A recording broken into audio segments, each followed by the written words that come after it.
faire fonctionner un ordre du monde, des systèmes d'ordre, des systèmes d'ordonnancement du monde. C'est finalement le même type de promotion, disons, d'invariants qui constituent des coordonnées d'un monde, tant social qu'au plan cosmique, affectif, etc. Seulement, pardon, tout le monde entend, vaguement. Hein?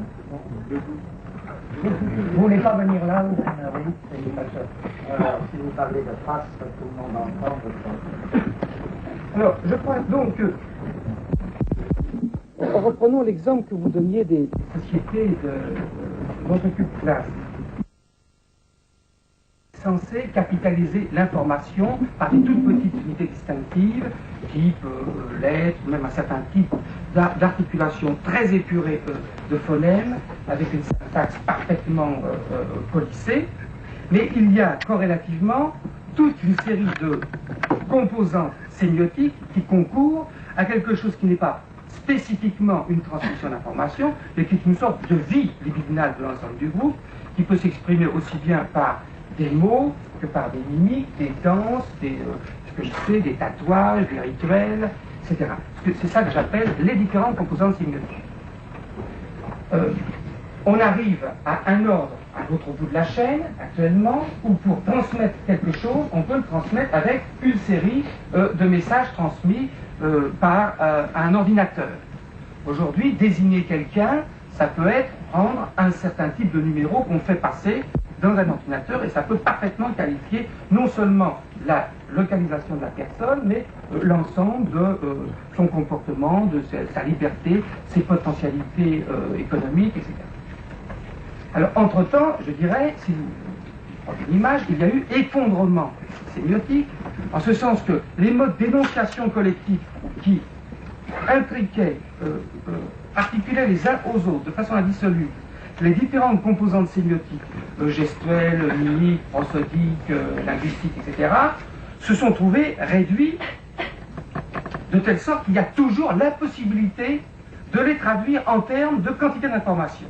Le travail de l'apprentissage de la langue, le passage de la langue bébé à la langue de l'école, de la langue de l'école à la langue professionnelle, etc., c'est amené à rendre les individus capables, quelle que soit la polyvocité de leur désir, d'arriver à cette réduction possible, qui est essentielle effectivement au système de production, au système d'échange, puisque seuls peuvent être mis en circulation des gens qui sont traductibles en termes d'information dans le système économique, dans le système de production.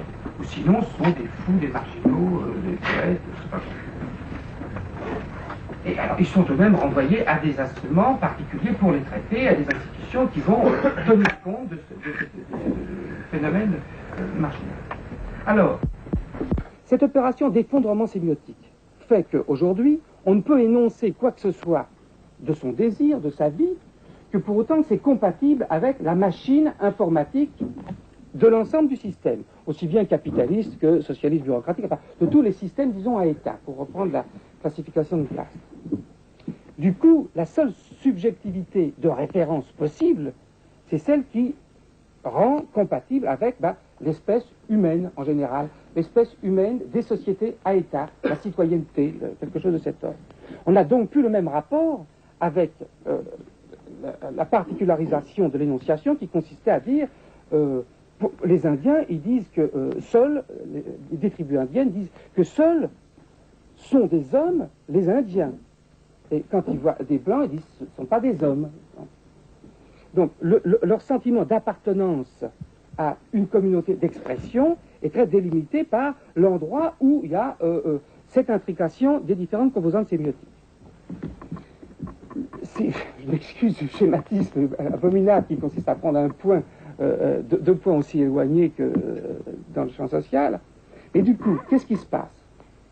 C'est que il n'est possible de se soumettre à ce système de réduction informatique que dans la mesure où sont reconstituées des territorialités, ce que j'appellerais des surfaces de redondance, où on puisse articuler ces types d'opposition. Je prends simplement au passage, je saisis un exemple.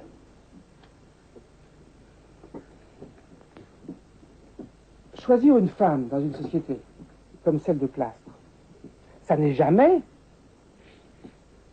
seulement avoir pour but un acte sexuel, un acte de reproduction, posséder quelqu'un. C'est toujours deux sous-ensembles sociaux qui se croisent, qui impliquent des systèmes d'échange, des systèmes de composition sémiotique multiples. Aujourd'hui, on pourrait dire l'attribution d'un partenaire sexuel qui semble libre, qui semble au libre choix, est en réalité déterminée par des systèmes qui font qu'on doit répondre à tel type de profil socio-économique, à telle sorte qu'il y a même des gens qui cherchent par ordinateur à faciliter les choses, à faire une sorte de correspondance, de choix préférentiel. Mais on ne choisit plus quelqu'un qui est d'un clan d'une certaine nature, avec tout ce que représente cette sorte de danse d'intrication sémiotique. On ne choisit même plus, peut-être, c'est là que je voudrais avancer quelque chose, un corps, la possession des organes sexuels de l'autre, comme ça, la définition a pu être donnée, mais la possibilité de trouver un certain type de redondance, disons de redondance de survie, de redondance de, je dirais, visagéité. On cherche à ce qu'il y ait quelqu'un dans le champ de l'énonciation où on puisse dire quelque chose comme Tristan, Isolde de Tristan, mais alors de façon beaucoup plus triste et sinistre, dans une scène de ménage perpétuel qui consiste simplement à qui est-ce qu'on parle. Quand je reviens, quand j'énonce mon nom, quand j'énonce mon projet, qui me renvoie, qui me fait écho, quelle est la surface de redondance sur laquelle je peux m'exprimer. Dans le cas de sociétés territorialisées, il y a des larges surfaces de redondance et de multiples possibilités de composition sémiotique. Dans le cas de la conjugalité ou de la subjectivité déterritorialisée, miniaturisée, il n'y a plus que la possibilité de s'accrocher. Est-ce que tu me reconnais quand je te parle? Je reviens à telle heure, je fais ça.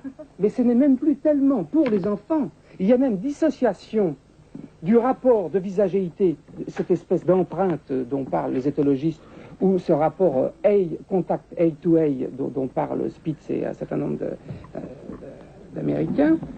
Il y a la nécessité d'un cadrage. Je ne puis être que s'il y a un certain point qui sert à la fois de surface de référence et de trou noir sur lequel je puis continuer d'articuler mes énoncés.